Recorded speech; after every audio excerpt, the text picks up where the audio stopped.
بسم اللہ الرحمن الرحیم۔ اردو پوئٹری کے معزز دوستوں، تمام دیکھنے اور سننے والوں کو السلام علیکم۔ اگر آپ چینل پر نئے ہیں تو جلدی سے چینل کو سبسکرائب کر کے بیل نوٹیفیکیشن کو بھی آن کر دیجیے۔ شفاعت کے وقت سرکار دو عالم صلی اللہ علیہ وآلہ وسلم کے الفاظ کی خوشبو گناہگار کے لیے جاں فضا ہوگی۔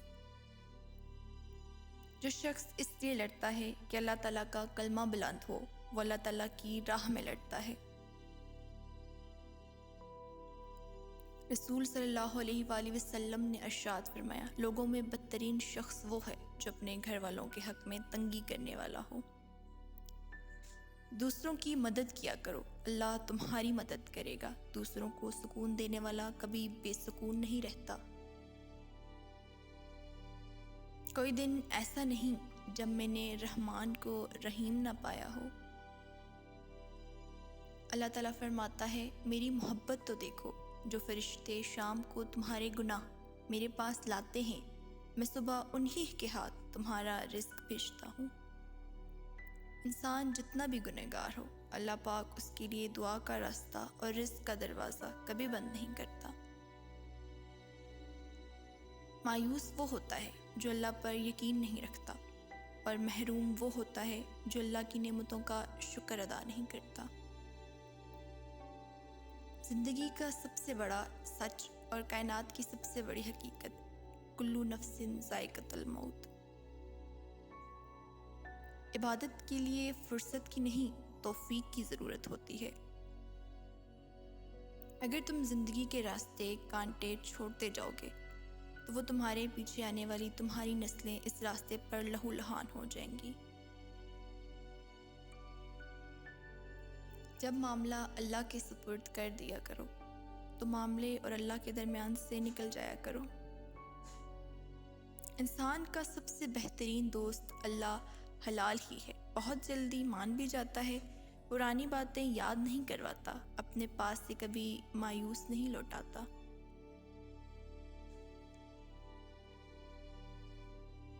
اللہ تعالیٰ سے جب بھی مانگو بھروسے کے ساتھ مانگو، کیونکہ وہ تب بھی دیتا ہے جب تم نہیں مانگتے۔ پھر یہ کیسے ممکن ہے کہ تم مانگو اور وہ عطا نہ کرے؟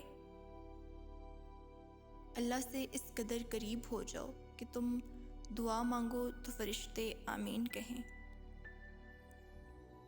اپنے رب کو یہ نہ بتاؤ کہ تمہاری مشکل کتنی بڑی ہے، بلکہ اپنی مشکل کو یہ بتاؤ کہ تمہارا اللہ کتنا بڑا ہے۔ دعا اپنے لیے مانگنا عبادت ہے اور دوسروں کے لیے مانگنا خدمت ہے۔ عبادت سے جنت ملتی ہے اور خدمت سے اللہ۔ ایک بزرگ سے کسی نے پوچھا، انسان کا سکون کہاں چھپا ہوا ہے؟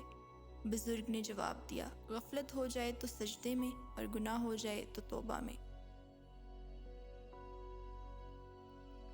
کسی سے پوچھا گیا کہ فجر کے وقت کی ہوا کیوں صاف ستھری اور خوشگوار ہوا کرتی ہے؟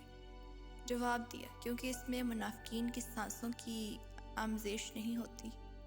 حضور صلی اللہ علیہ وآلہ وسلم نے فرمایا، میری امت کے تمام لوگوں کے گناہ اللہ بخش دے گا، سوائے ان لوگوں کے گناہ جو کر کے لوگوں کو فخر سے بتائیں کہ ہم نے یہ گناہ کیا ہے۔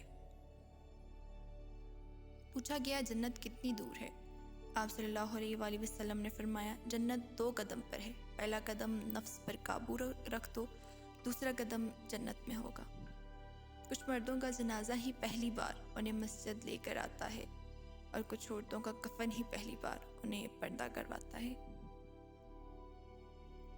بدلہ لینے والوں سے نہیں، سہ جانے والوں سے ڈرو کہ ان کا معاملہ رب کے حضور پہنچا دیا جاتا ہے۔ چپ سے بڑی بد دعا کوئی نہیں ہوتی۔ جب بندہ بولتا ہے تو قدرت خاموش رہتی ہے، اور جب بندہ خاموش ہو جاتا ہے تو قدرت انتقام لیتی ہے، اور قدرت کا انتقام بہت برا ہوتا ہے۔ کسی کو خوشی دینا صدقہ ہے، مگر کسی کو دکھ دینا وہ قرض ہے جو آپ کو ایک نہ ایک دن ضرور ملے گا کسی اور کے ہاتھوں۔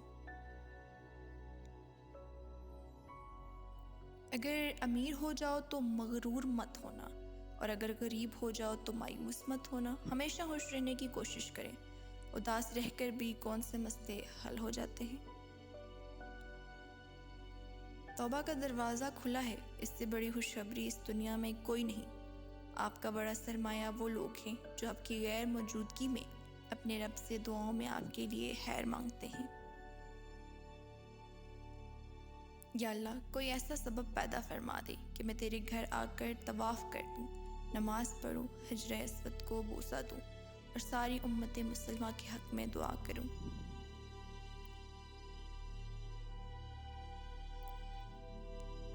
اے تمام خزانوں کے مالک، سنا ہے تیرے گھر کی زیارت پیسوں سے نہیں بلکہ قسمت سے ملتی ہے۔ میری بھی قسمت میں اس سال حجر اسود کا بوسہ لکھ دے۔